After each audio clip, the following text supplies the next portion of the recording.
This is Ben Davison, subscribe to Stephen Icons.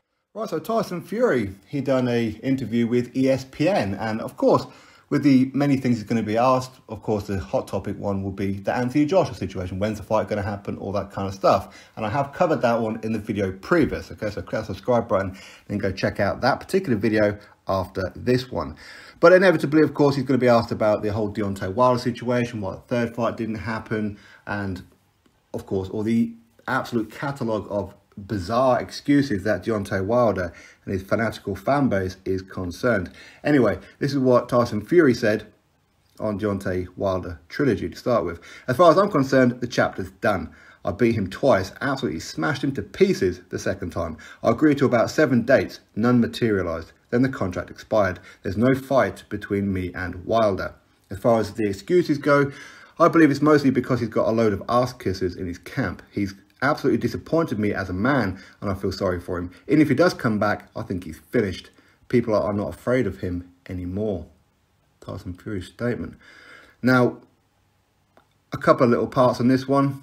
As I said to you guys many times, even when Bob Arum came onto the channel and said very similar things to me, which is Wilder has no leg to stand on.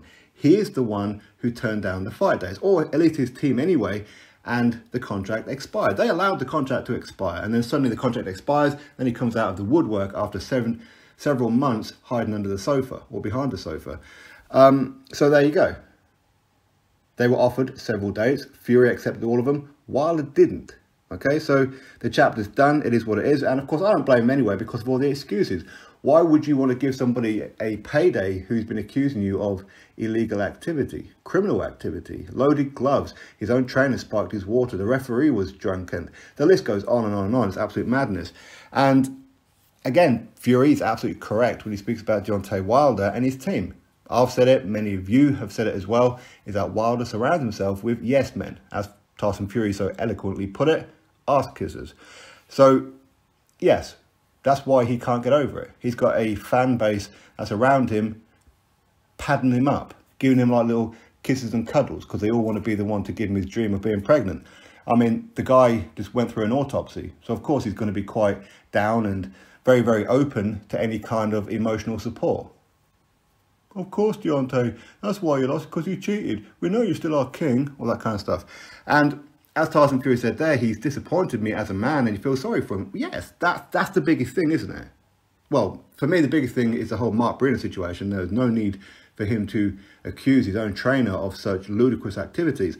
But yes, I think a lot of people are disappointed. And I think a lot of the Wilder fans who are realistic about it are also disappointed with his reaction.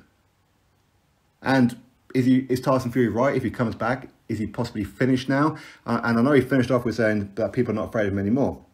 I don't think people were afraid of him anyway. It's just that Wilder and his team didn't want those fights. It seemed to be an excuse every time an offer came through. I mean, the offer went up to 7 million from Dillian Whyte.